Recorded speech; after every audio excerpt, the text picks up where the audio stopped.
So I am going to get us started.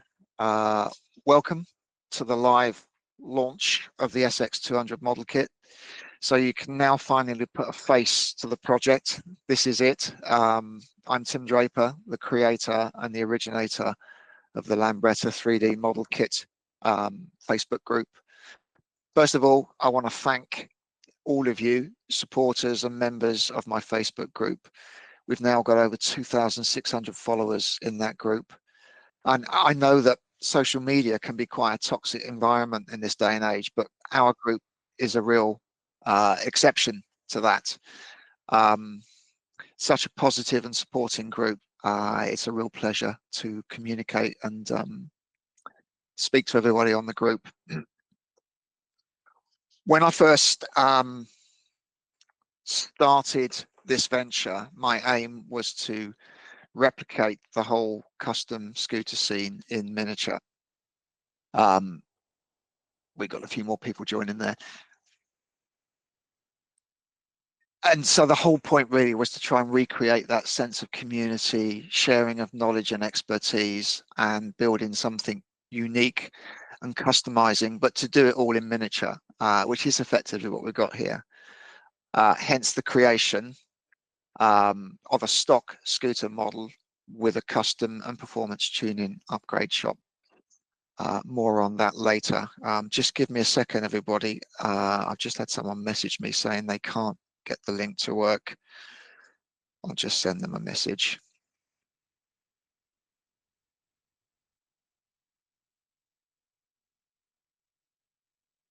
There we go.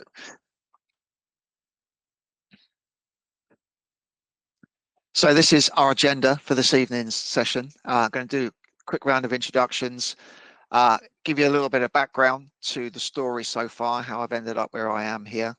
I am going to do a live CAD demonstration as well. We'll have a small piece on the 3D printing process. We're also going to take a look at the kit live with Eric and also talk to Eric about his YouTube project plans. And then at the end, there'll be a short Q&A. Hopefully, we should take about an hour in total. So let's move along and start with the introductions. So we'll start with me. I'm Tim Draper, 60 years old this year, probably like many of the followers of the group itself. I originally trained as a mechanical design engineer. That was my career. Last 20 years, I've been in IT consultancy in engineering. I've worked in a number of different industries.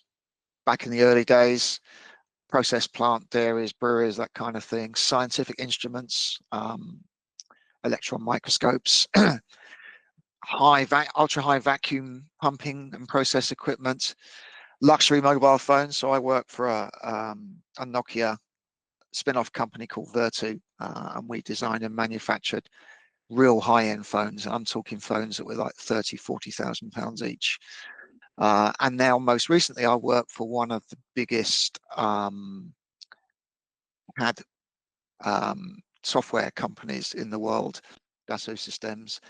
Please don't talk to them about it because I don't use my own company's software. I use a competitor software purely because it's a bit cheaper to work with than my own company's software. I do have a scooter of my own, a GP SST265, tuned here in the UK by JB Tuning, and my area of speciality is 3D modeling and 3D design, and my areas of interest are all things related to digital 3D art. Just to let you know where this all started, it actually started in 1982. You can see some pictures of a very young me here. 1982, I was a mod, then a scooter boy, and then more recently, I guess I'd call myself a scooterist. Prior to the GP I've got now, you can see my first scooter in the images there, a little Vespa 100. I also, back in the 80s, had a TV tuned by Kegra Racing in Southend. So that's where it all started for me, the scooter interest. And me now, my interests now, as I say, I've still got a GP now. I'm a modern soul DJ. I'm also a second dan judo instructor, and as well as the model kits. My other passion is football, so I support Tottenham Hotspur as well. I'm just checking to see if anyone logs off the call now. I've said that. No, they haven't. That's good. So that's me. In the real world, Italian-made original Innocenti Lambretta parts are considered to be the best quality, and I'm pleased to say we've kept some of the Italian DNA and quality in the miniature supply chain, because whilst our models are manufactured in Poland, I'm pleased to introduce Gerardo, our Italian connection, our print partner from Ficta 3D. So I'm just going to let Gerardo introduce himself. Hi, everybody. I'm Gerardo, and I'm 40 years old. As Tim said, Italian living in Krakow with this crazy idea of creating a 3D printing farm for very high-end quality miniatures and models. And that's what I did. I was a marketer until 8 months ago. Then this Ficta 3D started, and I got, very submerged by orders, and that's where we are. With Tim, he actually contacted me in the very, very early stage of this adventure, when I was still in a garage in the cold of Krakow, and not even having an idea that we could potentially produce model kits for a modeler of his quality, because his models, 3D models, are really, really high-end. And he believed in me, and we started doing something very new, by step, prototyping everything. And I will tell you a little more later when we talk about the process. And I will show you probably some of the supported model if Tim's it's okay with that. And so that's basically me. Thank you, Gerardo. And then to introduce, so we go over to Sweden to introduce Eric. Eric's been on this journey with me from the very first model kit that actually came off the production line. I'm sure most of you know who he is. He's kind of a YouTube star, and he's contributed a lot towards my community. So over to you, Eric. Yo, hello everybody. Yeah, I was contacted we met in the internet, me and Tim, and I told him that I was okay modeler and believed in this project. So I got the opportunity to build one of the first GP200, and the deal was that I would go for a couple of videos about the build of this scooter. So it ended up in 4 videos, and I thought I would learn, you people who bought it, and how you can build it and paint it and so on. So yeah, and otherwise I started my own scooter company in Sweden when I was 20 years old, and had it for 20 years, and we worked with Vespa and also Lambretta. But then later on, I stopped the company and worked in the motorcycle business until now. So, and the scooters I have is a TV 175, sorry, and my wife have a TV 200, and I also have a SS 180, and my wife has a GS 160, and we have some small frames in the family as well. So yeah, and I started doing models in 2015, so it's 10 years ago. So it's normally dioramas and figure painting. Yeah, I was quite good at it. So I won the Swedish championship in the diorama class in 2023, and also this year in 25. So yeah, so I am both a scooterist and a modelist. So I think that's a good combination to do this. Absolutely perfect match. Yeah. Yeah. Thank you, Eric. So I'm just going to give you a little bit of background, just to let you know really where this all started. And in fact, it started nearly a decade ago now. back in 2016. At that time, I was still working for the mobile phone company, and I was their computer-aided design manager. I was responsible for developing their CAD processes, and industrial design, as you can imagine, for a phone company was high on the list. So getting the styling and the design right and being able to do photorealistic renders of the products without actually physically building prototypes was a big part of my job. And I got absolutely hooked on the idea of being able to create images indistinguishable from the real world, but just using 3D CAD models. So as well as doing it for a day job, it became a hobby of mine and spilled over into my personal life, where I started this idea of modeling a GP and doing photorealistic renders. So you can see the images on the screen there. They are all fake. They are CGI generated from exactly the same 3D geometry as the GP model kit was created from. So it kind of gives you an idea of the level of accuracy I was looking for in those original shapes. So all of those images are CGI'd that I created direct from my CAD models. And it was at this point really that I started up the Facebook group. It was really to showcase the images and the artwork that I was creating back in 16 and 17. And then I discovered 3D printers, and I got my first 3D printer. And I had this amazing idea that I would be able to create an entire Lambretta from my 3D models. And I did start trying to do that, bearing in mind that the rendered images only showed external parts. So I hadn't modeled any of the engine parts inside that you couldn't see. So I started trying to print it and put in the pictures on my group, and they started to generate some interest. But what I found, even though people were clamoring, even at this early stage, for me to make them a model kit, it turned out that every single print that I sent took about 4 attempts to get it to work. There was tinkering involved every time to get it set up. And I calculated at the print speeds I had to print an entire Lambretta, excluding all the internal parts, would be about 10 days continuous print time.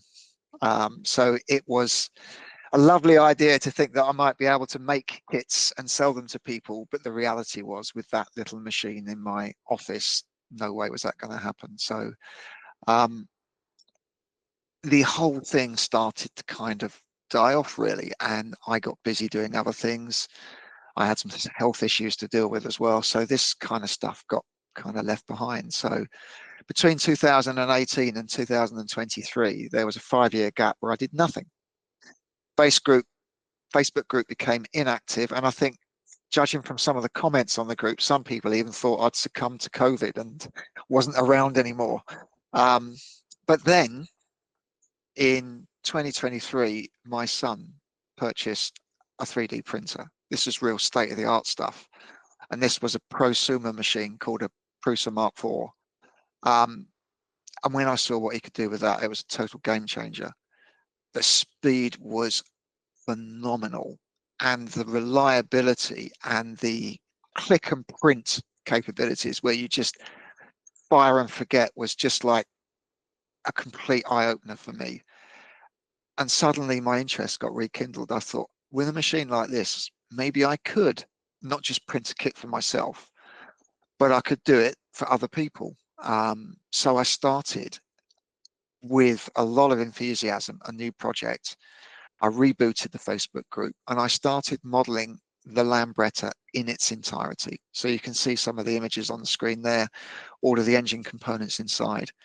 I was thinking, if I'm going to make a kit, I've got to do it properly, and you need everything. You know, if I was a Lambretta enthusiast, I'd want all that stuff, and I'd want all the custom parts as well. So 2023 to 2024, the whole Facebook group lit up again. I started to get new followers, and I started to log the progress of creating this new 3D model. Fast forward to December 2024, and the GP200 model kit was born. I had a kit that I could actually sell. So the first prototype was unveiled Actually, that should be December 23, not 24. Sorry, the first prototype was unveiled 23, and I started delivering my first kits in February 24, and that's when Eric got his first kit. And now here we are 10 months later, and you can see from the pictures there's some stunning GP200 models out there. I still have to pinch myself to remind myself that these are actually all based on my modeling, because they are works of art, and these builders truly are artists, and they've invested as much time in their little 1/6 scale models as I'm sure they've done in their full scale Lambretta builds. So for me, seeing these images was just mind-blowing to see what people were doing. And so here we are now. Over 160 kits have shipped worldwide over the last 10 months. I've got kits in the UK, Ireland, Italy, Germany, France, Switzerland, Australia, the US, Canada, Argentina, Thailand, Philippines, and even the United Arab Emirates. So they are literally worldwide. Which brings us to the topic today, which is the SX200 kit.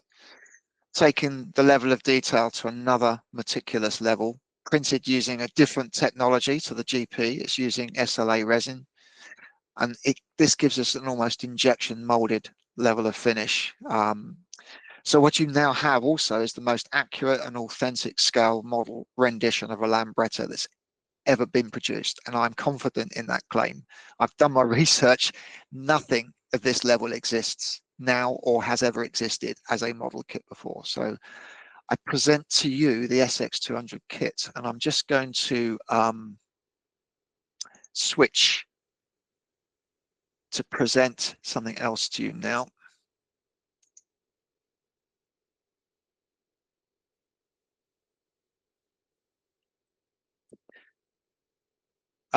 Gerardo, if you could give me a thumbs up if this plays okay. Do we have sound?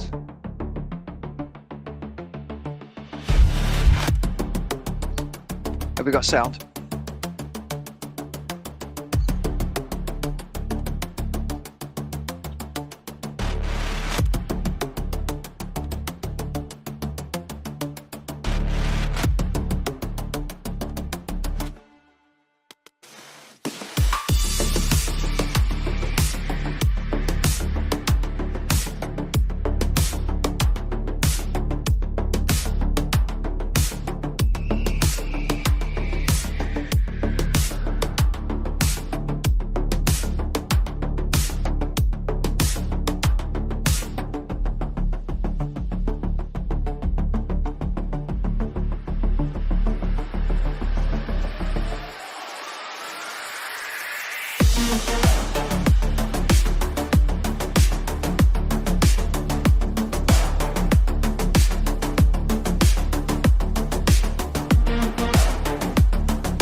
So that is our launch video.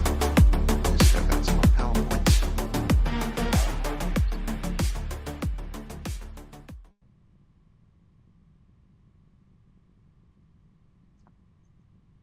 Okay, are we back on the presentation now? No.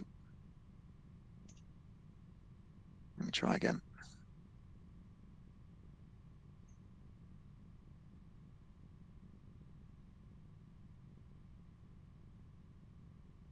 How's that?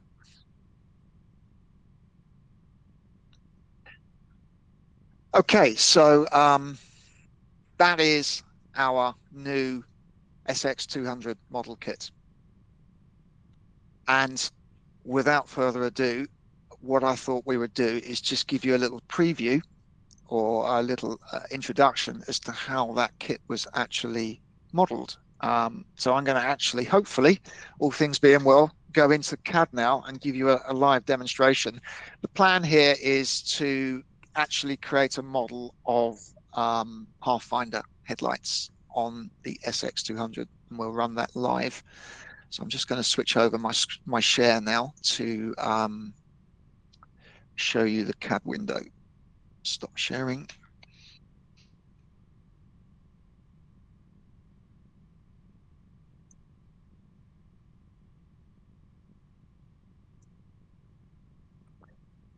Okay, there we are. So what you can see on the screen here is the SX200 in all its glory in the CAD system. Those of you that are interested, I use Autodesk Fusion 360. Anyone that's a hobbyist, you can get this tool for pretty much nothing. It's a very cheap tool to buy if you just want to play around as a hobby. Sadly, I'm not classified as a hobbyist, so I actually have to buy proper professional licenses in order to be able to do business with it, but it's still a very cost-effective system. So Autodesk Fusion 360, you can see here the SX200. Down the side here is a list of all the different parts that are in the model. At the bottom here, you can see SX Pathfinder as a part is already in the model. You can't see anything there at the moment because it's an empty part. So what I'm going to do now is switch over to that part. It's up here called SX Pathfinder. And the way it works is this is a quite a sophisticated CAD system. It's associative. So I've actually copied some surfaces from the assembled SX model into this part. If those surfaces were to change in the model, they would also change in this part, and anything related to them would also update. So all I've done is just copied in some of the reference surfaces that I need to create my Pathfinder lamp. You'll notice I've only copied one side. That is the beauty of CAD, because in CAD you can mirror things. So you only have to model one of the spotlights, and when you've finished it, you just do a mirror and you get the other one for free. And then if you change the first one, the mirrored one will update accordingly as well. So we're going to work on the right hand side of the scooter. What you will see here is if I switch these on, you will see I've brought some images in to my model. They're actually positioned on a plane in the model itself. And this is the way the entire model has been built up. I had no engineering drawings to create this model. Everything was done by eye using images. Some of the images were taken off my own scooter because I had that as a reference for the GP. Others are just sourced off the internet. So whilst it looks like a perfect representation of a scooter, it's actually art, not engineering, because I've had to use a lot of judgment in the creation of the shapes. And you'll see a great example of how challenging it can be for me, because that image does not match the model on the screen. The reason is, in CAD, there's no perspective, but in the photos, there are perspective. And you constantly have to make adjustments. So this particular photograph, not only is there perspective, the view angle is from the bottom looking up. So what I've had to do is just use the bill of judgment. And all I've done is position the image so that my spotlight is roughly correct with respect to the horncast. So you can see the horncast in the image pretty much matches the horncast grille on my model. So I'm only really interested in this part of the image. Okay. Likewise from the side, you can see I've done the same again there. Not such a challenge this time because the view angle's better. It's taken from further away. There's less perspective involved, but you can still see that the image behind doesn't really quite match the CAD model itself underneath. But again, I'm only interested in this area of the image, and I'm only interested in picking up the Pathfinder around the horncast and mudguard area.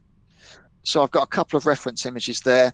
I've also got a more detailed image here, which I took off of a website that actually sells the lights itself. So that's where my reference information is coming from. There are also a couple of sketches that I've created. You can see, again, these are just lines on a plane. And if I take a front view here, you can see I've got the outline of the side panel and I've drawn in roughly the outline of where the spotlight needs to go and where its center point is. And also from the side here, you can see I've taken the diameter of that circle and the center point, and I've scribed them back so I can see where the center line is and where the limits of the lens are from the side as well. And that's really going to be the start point for creating my Pathfinder lamp. So I'm going to create a new sketch in my model, and I'm going to sketch on that side plane. And the first thing I'm going to do is I'm going to project some of these reference elements into my sketch. So I'm just going to take this point, which is the center line of my, or the center point of my lamp, and I'm going to project that into my sketch. So I've now got a point in my sketch. I can now create a line, horizontal line from that point. So I have a center line for my Pathfinder lamp. Now I'm going to bring in my reference image here, and you can see just about make out the outline of the lens. So I'm going to actually draw the lens first. I'm going to use a little trick here. I'm going to create just a temporary vertical line, which I'm going to later on delete. Then I'm going to create a 3-point arc, starting on the end of that line, finishing about there. And you can see that it will snap to a tangent to that line, which is exactly what I want. So now that's snapped on. Don't need that line anymore. It's important that that's a tangent. Otherwise, you won't get a perfect dome. You'll get like a slight point, because I'm going to revolve this curve later. I'm now going to create a second 3-point arc, starting here, ending down about there. And again, just so we don't get any nasty witness lines, I'm going to make sure that that arc is tangent to that arc.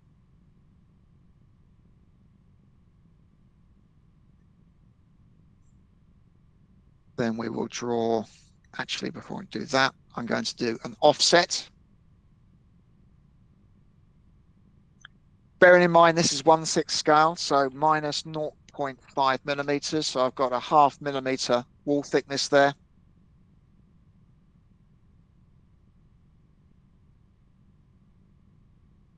Then just quickly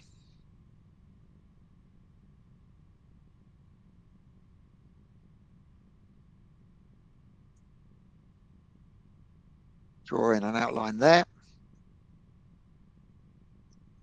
And join these two. Actually, no, sorry. We've got one extra thing to do here.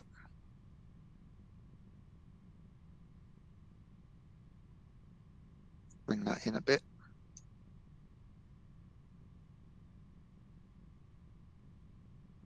Extend that. Because we also need to, for want of a better term, draw the nipple on the end of it. So I'm going to just come in here.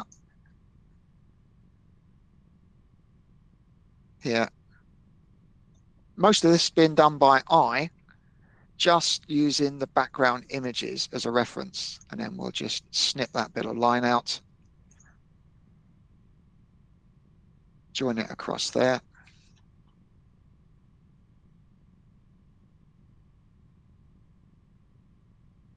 So now you can see I've got a completely self-contained profile there. If I finish the sketch off, I can now simply create a revolve using that profile, pick the center line as an axis, and we get our lens. Just quickly switch that lens off for a minute. Another sketch on the same plane. We can do the same now with the housing.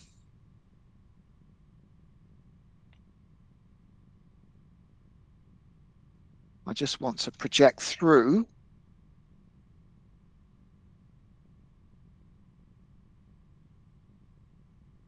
part of my lens first so that I can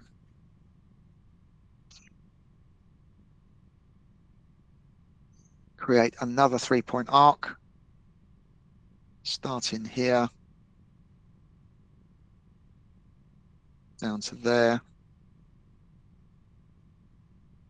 That looks good. And then another one from here, about there.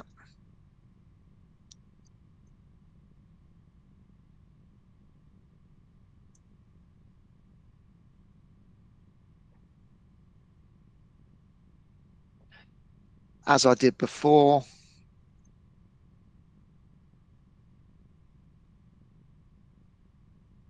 project that point through, draw my center line.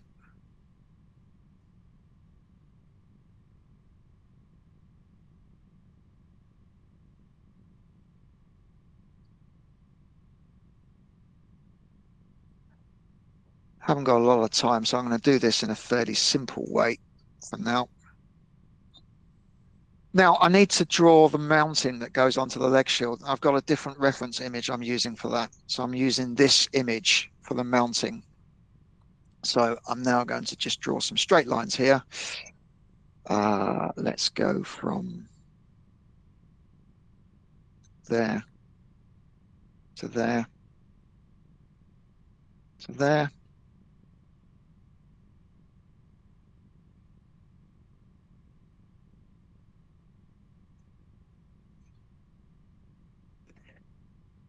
Now I just want to extend that curve until it meets the line, and then cut a little bit of the line away. And then finally, just want a line from here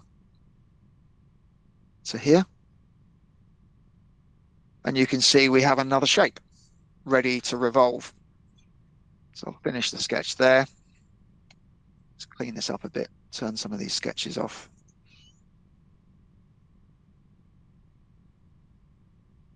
Revolve that profile about that center line. Now, in reality, I would hollow this out so that you could actually have a silvered inside, but we don't have a lot of time tonight. Let's bring the other part in. So you can see basically the shape of a Pathfinder there, but you'll notice I deliberately made it too long. The reason for that is that the intersection with the leg shield is a very complex surface. So I'm going to use a Boolean operation here to actually cut my shape with the leg shield surface. So I'm just going to take that end face there and replace it with the leg shield face, and you can see that now it's trimmed nicely back to the leg shield. And that's basically how, or what the workflow is for creating this model. And to just give you an idea how this might end up, what I'm going to do is show you the finished article now. We'll delete that.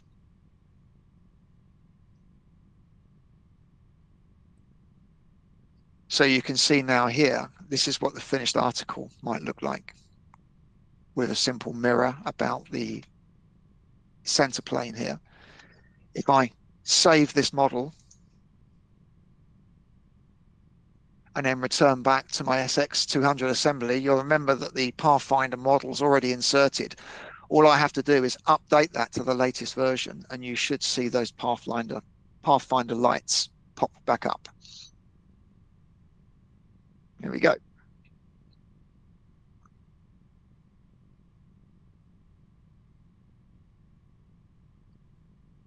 So hopefully that gives you a little bit of insight as to how some of this stuff's created. So very similar techniques used for things like the racks and the leg shield toolbox and so on. So hopefully that was of interest. Let's now move on to the next part of the presentation. So I'll just switch back to our PowerPoint.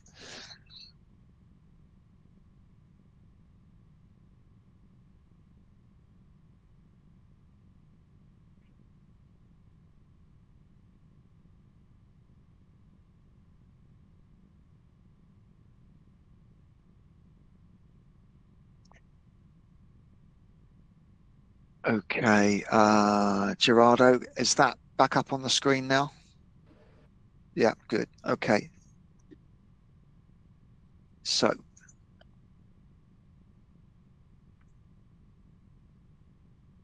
next item on the agenda is to actually give you a bit of an insight into the actual printing process. The GP200 was all printed in my own workshop at home using my Prusa machine. However, for the SX200, we're using a new technology. I do have that technology in my workshop, but I don't have the capacity to produce at a production scale. So I needed a partner who I could work with to do the printing for me.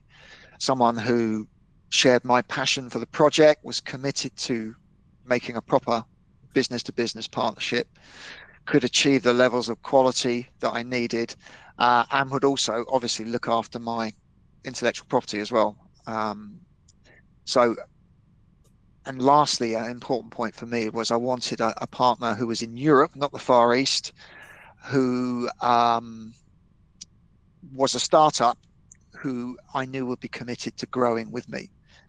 And this is where Ficta 3D came on board. So I'm going to hand over to Gerardo now, just to give you a little bit of an insight into the 3D printing process. Hello, everybody.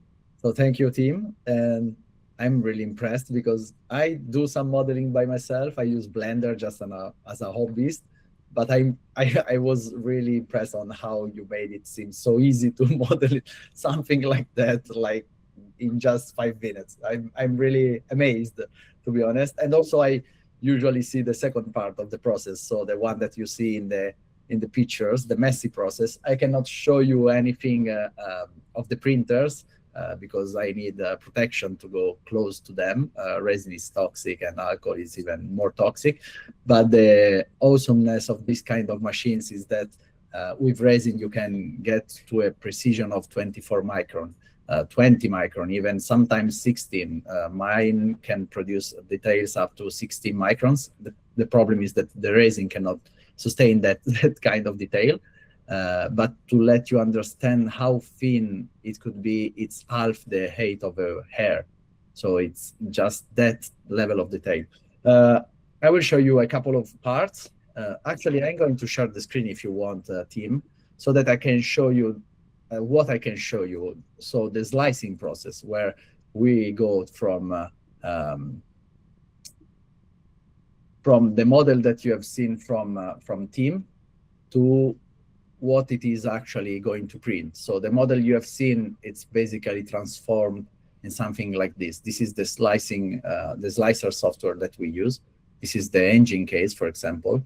And as you can see, this is the model itself that was prepared by team.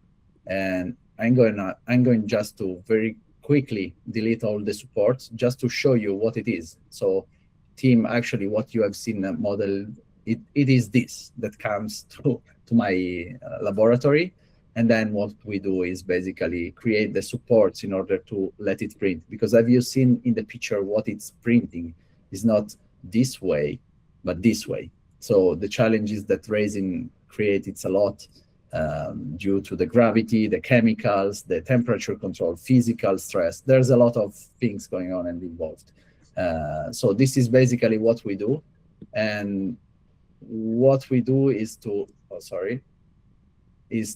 get, now I'll show you something that you will see. This is the next. And this is the frame. And what we do is to get from that to this one. Probably the image is blurred, but what I'm showing you in my hand is the actual piece that you will find inside the kit. So this is basically from the model how we get to the printing. Once in the print finish, so the image you can see in the presentation are the actual images from the printers. There are a 3-stage cleaning where we are going to clean them with acetone, then in alcohol with a controlled temperature, and then again in water with temperature controlled. And then we are going to dry cure them with UV lights, because basically the resin is a process It's a photopolymer. So it's a polymer with inside photoreactors that react to UV light to make it from liquid to solid. And that's the exact process on how we get from one model in a computer to a tangible piece of resin plastic. To be honest, it is similar, very similar to plastic in your hands as a modeler. And this is the transparent part that, as you can see, is the lens light, because what we achieved now is also the transparent, the clear parts. Eric, you will get them very soon. They're on their way, and this is the full job actually. Then we pack and ship. That's it. Excellent, thank you, Gerardo. I just want to also add that a lot of work between me completing the 3D CAD models and us producing what you've seen on the screen here. It's not a simple process. Resin moves, it flexes, it expands, it can bend in odd directions if you don't support it correctly. There was nearly 3 months of work between me and Gerardo, working on orientations, supports, also modifying the designs to try and change the fit between parts so that they weren't too tight and weren't too loose. A lot of investment on both ends to actually get to where we are today. But if I can, Tim, you got the point very, very right. And mentioning what you said before about the startups, we were very, very, very early startups at that time. It was really the first project, and I really loved to got on board of this weird boat that produced this amazing kit, because it was a learning process, a very long and very good learning process, and also very challenging on some aspect. The leg sheet that you mentioned before, talking about the lights that you were modeling, it was not an easy part to produce in the quality that it is required for this type of scale model. And with how thin it is, when you guys will see your models, you will understand that is kind of a tricky part, where we had to experiment with different resins mix and different physical challenges that this piece has to face, not only during the production but also during the transportation, during the building of the model. So yeah, I made it easy. Sometimes it sounds easy, but as Tim has said, it was a 3 months work of prototyping and so. Yeah. Thank you, Tim, for the trust, because it is it is important that you support a startup, not because it's me, but in general, because it is the way that we can grow better in general, I think. Absolutely. Yeah, I agree. Thank you, Gerardo. Let's oh, and by the way, I had to have an Italian on board as well. That was part of the rules. You didn't say that at the beginning, but I appreciate that. Let's move on to Eric. So Eric, as you can see on his table in front of him, has got a whole array of parts. I'm sure that most of you already know Eric from his YouTube series that he produced for the GP. He's been a trusted partner of mine for the whole journey, and he's also made quite a valuable contribution to the design of the kit as well. So given that he's both an award-winning scale modeler and a scooter enthusiast, I wanted to give him the opportunity to unveil and give you his first impressions of the kit. So over to you, Eric. Yeah, thank you. Yeah, I got lucky to have the kit a few days ago, and we started to think, oh, should I do a inbox review but the things were so well packed in plastic and so on, so it was no unboxing, because it would take 20 minutes to unbox all the parts. So Gerardo may make a good job with to have it all packed and arrive safely all the way to the Nordics here in Sweden. So yeah, I have built the first kit, the GP, and that was very good, very fun to build it. but this is two totally different techniques. We talk about the printing technology FDM with this one, and this micron that you count is 200 micron, and just to compare with the new kits, that's only 20 microns. So it's a very big difference in the surface quality, sort of say, with the old kit and new kit. With the old kit, there is a lot of sanding and so on, but with this new kit, it's what should I say? It's I was so impressed when I checked all the parts, and Gerardo have made a very nice job with all the cutting of the supports. You know, when you, as he showed, normally when you get a 3D printed figure or something, then you have to cut off all these supports, and there is still marks in the model where the supports are. But Gerardo has sanded almost every part, so it's an almost completely nice surface to work with. There are some on this for the center stand.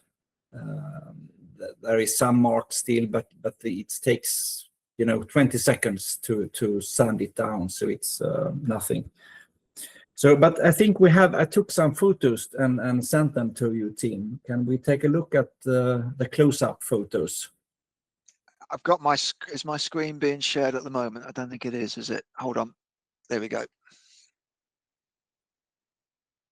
Yeah, and there you see, you see the leg shield with the what you say, floor runners, is it called? Yeah, with the rubbers and the aluminum parts, and they are looking so nice. And because here with this clean surface, you don't have to sand between the runners. On the DL, GP, you have to sand here. So this is feel the surface, and it's totally clean and smooth. And also the horn cast, I start to forget what all the parts, the name. But you see the horn cast and where what do you call it? The grill. The grill, yeah. It's This is you guys looking at this, and Tamiya, the Japanese company who builds a lot of very high-end models. This is Tamiya quality, really. It looks so nice. And then we have the badges, the emblems, looking very, very good. The only thing is they are, and that's because it's tough to print so small detail. They are a little bit thick comparing to the scale, but it's better that they are thick and in one piece, or so it's they are looking very nice. And then you have one of the small compromises I had to make was on the badges. The arrow flash, I managed to get that thinner, but I don't know whether maybe you can look at whether those badges can be sanded a little bit after they're glued on. It's too tricky because they are so, it's too risky. So it's better to just leave them as they are, I think. You said the totality of the ride. It's total right what you said. It's impossible to go less than that depth because of the logistic problem. Not even the possibility of the printer. We print even that thin, but it was impossible to deliver that in one piece. It will I understand. Pieces.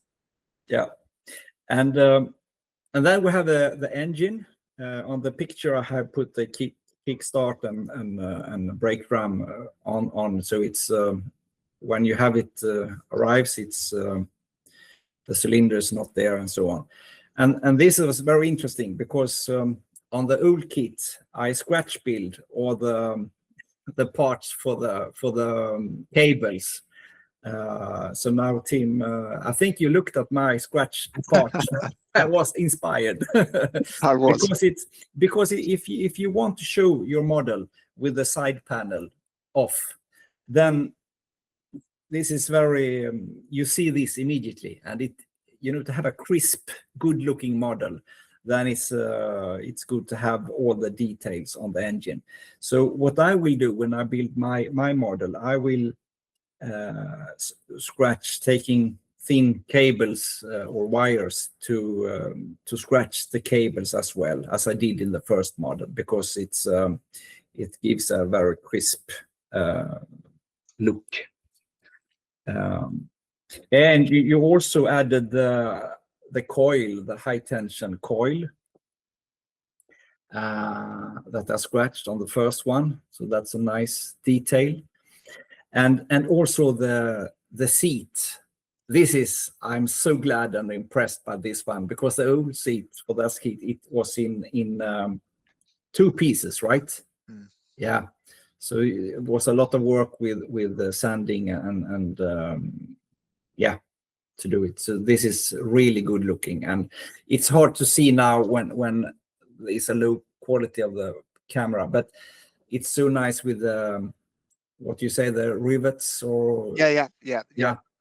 And you see the leather is pushed in when you connect the rivets. So it's 100% authentic to the real deal, really. And I'm also very impressed by the handlebar with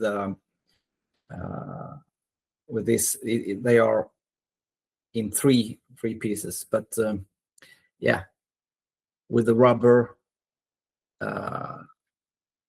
and the levers. Yeah. Take a look at the image on the screen, bottom right. You'll see the little switches and even the screw heads are there as well, if you can get close enough. It's good. And also, I'm so glad that you will add decals, or what do you say? Yes. Yeah, decals for the speedometer and the running sticker as well. Yeah. Yeah, because there's even a UK tax disc on there for those of you in the UK. We don't have tax in Sweden, so I will skip that. So yeah, what should I say? I have I couldn't hold on, so I have primed one of the side panels already just to see, and I haven't. I take a sanding paper, I think it's like 600 with water, and just sand it a little, not much, just a little. And then I use the filler, right, like you have in the real deal, one layer. And then this is good tip, because I got a lot of questions of what I use for as a primer. So I use the Citadel Chaos Black. I think that's quite easy to find. You can use whatever, but I like this Citadel. Then I take a first layer of primer with that one, and then I take a Citadel. They have white or gray, because it's when you then paint it with a white color, you might want to have a white primer as well. So yeah, what should I say? I am experiment modeler. I built the first one, and when I got this second kit, I was just stunned. This is it's easy to assemble. It's easy to paint. You don't have. I mean, I will save. Yeah, with this will take a fourth of the time that it took on the first one, because of the premium quality of everything. And team has really made a super job, and Gerardo with this cutting off the support and sanding it down. It's, yeah, what should I say? I'm yeah, I love it, and I will start building it as soon as possible, really. Yeah. Which is a great link into our next slide here. Can you give us all a little bit of a preview as to what you've got in mind for the showcase build? Yeah. The first one, I made 4 videos but that was the first one, and the model was new. So I think with this new, I will do 2 videos, I think, about 15 minutes each. When I made the first one, I know if I need to do 2 or 3 videos. And I will start building it as soon as possible. And I hope to have the first video out around New Year. So, and a team asked me, okay, will you build will it be brand new or 10 years old, or what stage of will it have? So I think from the beginning, I think, okay, this will be bought new and be used for about 6 months of the owner. So it will be some small scratches and so on. But we will see. Maybe I change that to 1 year old with a little more damage and rust and so on. I'm not sure yet, but it will be very fun to build for sure. Yeah. Excellent. Thank you. So we have got just about 5 minutes left for Q&A. Now, if any of you have got a question, please use the chat window, bottom right hand corner of your screen. I do have some questions on my screen here that were sent to me in advance, so we can start with some of those. If any of you do want to put a question into the box, then feel free to just type it into the chat. But let's go through, see what I've got here. The first one is, and I know Eric asked me this one as well, will the GP model also be available as a resin kit? So the answer is, well, 75% of the parts are shared with the SX. So effectively 75% of the GP is already available as resin.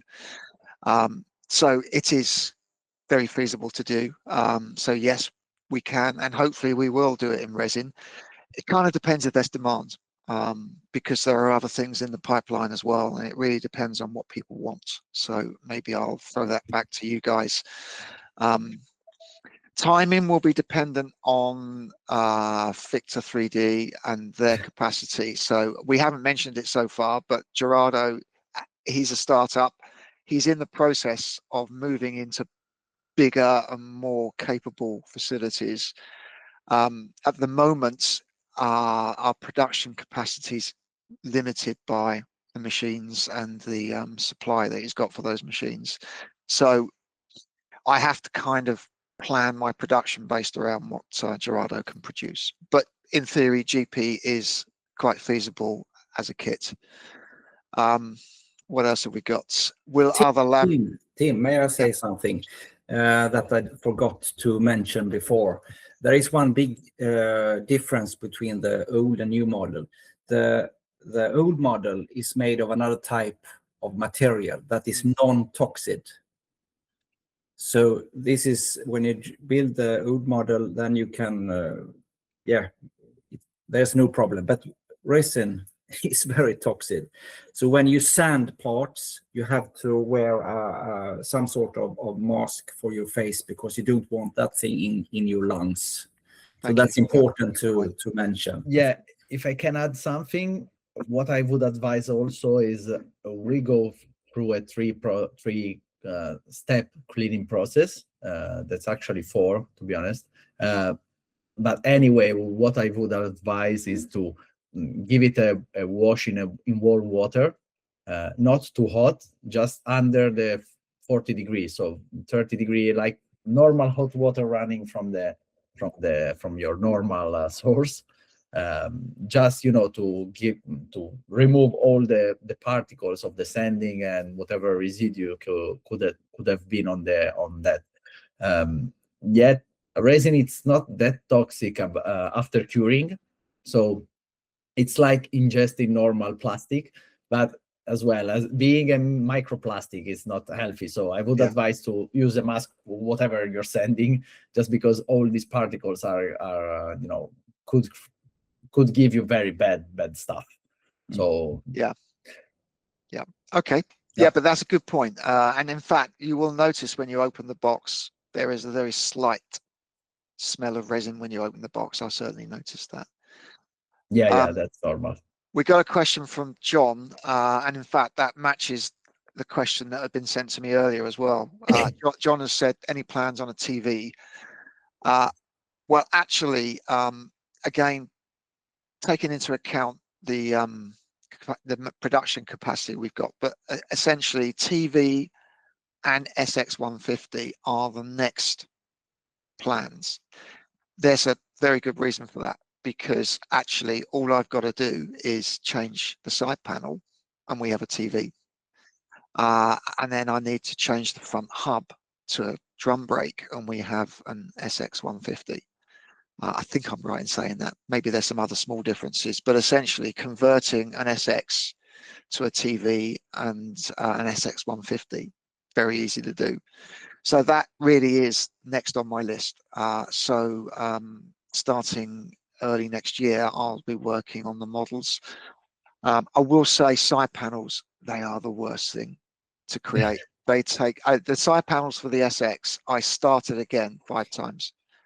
I literally just trashed it and started again, getting it right, because I know if I don't get it right, you guys will see it and it won't look authentic. So it will take some time, but SX and TV, SX150 and TV 175-200 next on the list.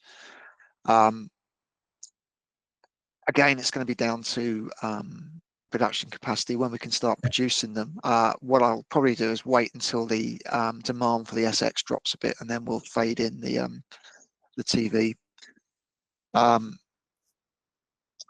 Talking about capacity, I know it's my fault. It's not team's fault, and that's the good and the bad of going with a startup. And yeah, actually, we are in a seed process, so we are actively talking with some business angels and investors to increase the capacity, because the demand we got, it was overwhelming in a way, so positively obviously, but what I thought it was a laboratory that could have lasted for a year, actually it lasted 4 months.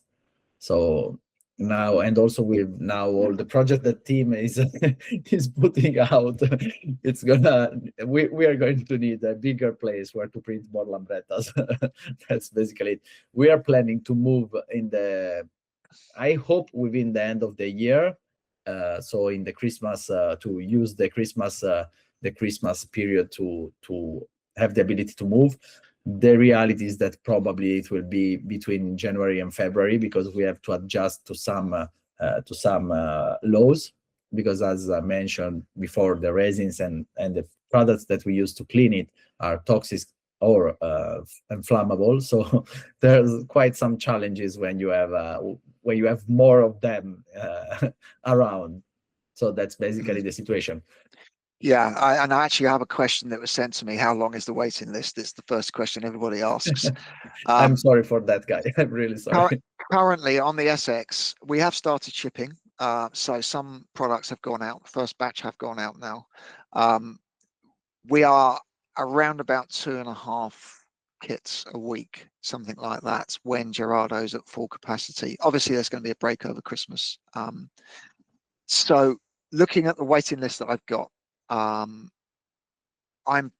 estimating that everybody that's currently on the list will have received their kit by March. I'm sorry, it's that long, guys. It is worth the wait, I promise you. So don't give up on us. If Gerardo manages to increase his capacity prior to then, obviously that will change the situation and that we will start putting kits out quicker. But the reality is, as Eric has mentioned, it's not just a case of print and ship. Gerardo does a lot of extra post-processing so that you get the finest quality parts. So it takes time to do that.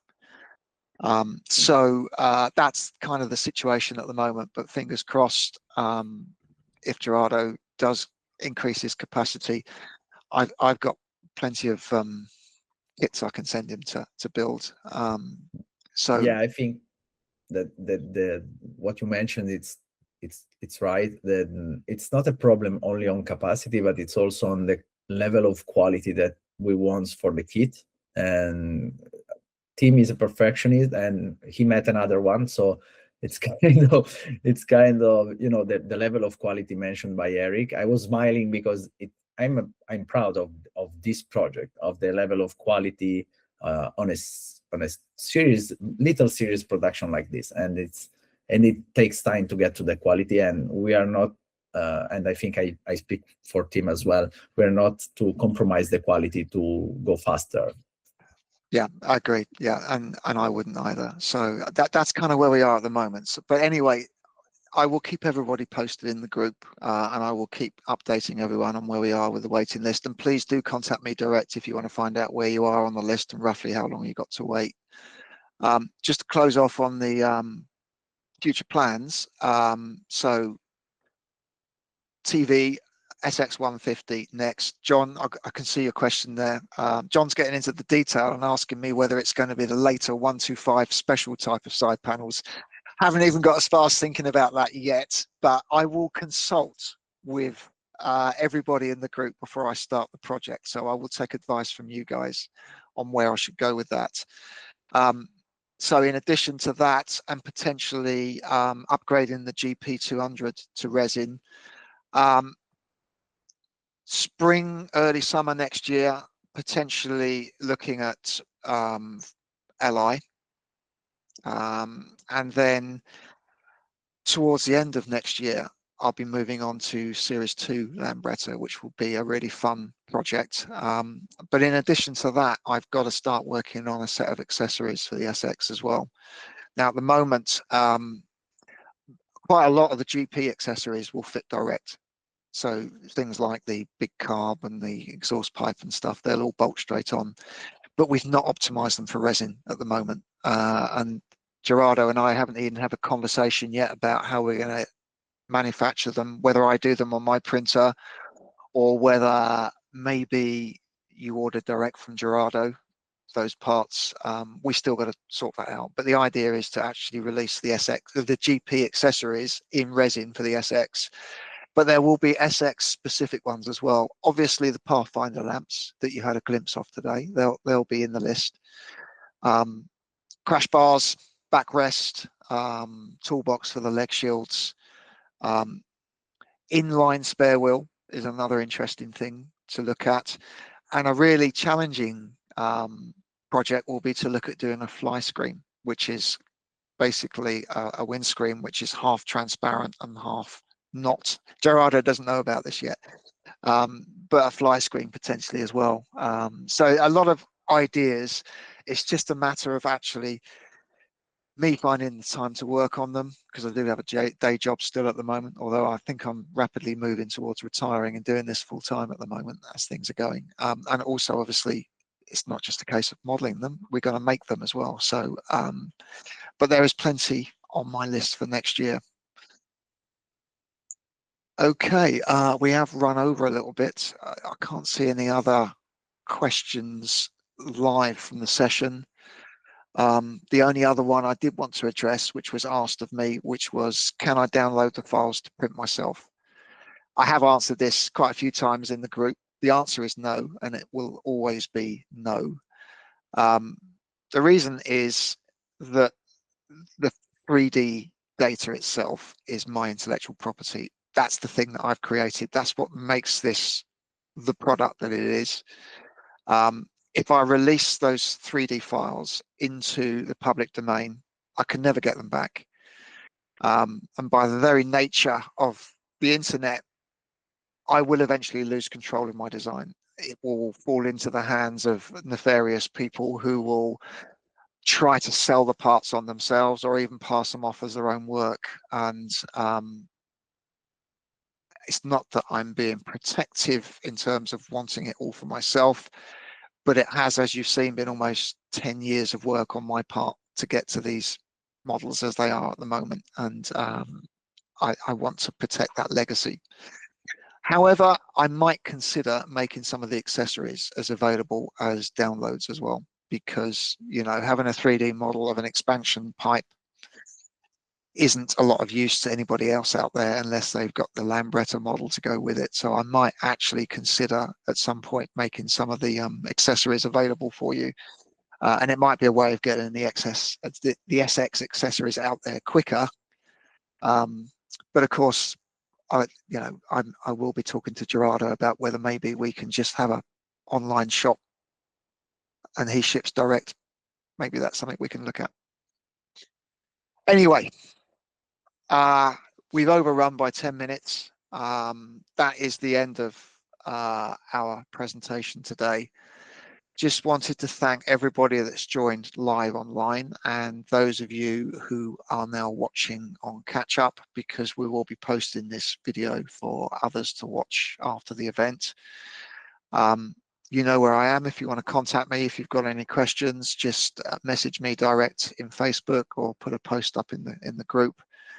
Again, I want to thank everybody for the support they've given me on this project, and very importantly, I want to thank my customers. I know these kits aren't cheap.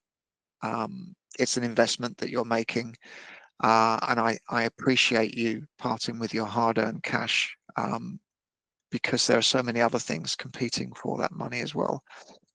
So again, thank you very much for trusting in me and for investing in my project. That's kind of it from me. So thank you everybody for attending. Gerardo, do you want to sign off? Eric, after Gerardo. Thank you, everybody. I don't know what to say. I'm happy that you support Tim and this project, because it's really, really lovely. And it was a real pleasure to work with Tim, to know him. And I can say I would say almost a friend more than a client. And really, it was amazing. And I can't wait to see more and more. Yes, I'm looking forward to seeing the photos coming up of the finished projects. That's where the real joy comes. Me too, actually, me too. I'm already excited watching Eric putting together just the parts to see the fittings. He's already half dry built already. Yeah, half done. Yeah. Eric, why don't you sign off and then we'll end the call. I'm so glad to be involved in a little way in this project, and I will do my best with the videos. And I will also, as soon as I start with it, post pictures of it in the Facebook group, so you guys see what happens on the workbench. So yeah, but it's worth the money. I can tell them that, Tim. It's worth it. It's very good. Yeah. Okay. All right. We will end the call. Thank you, everybody, and good night.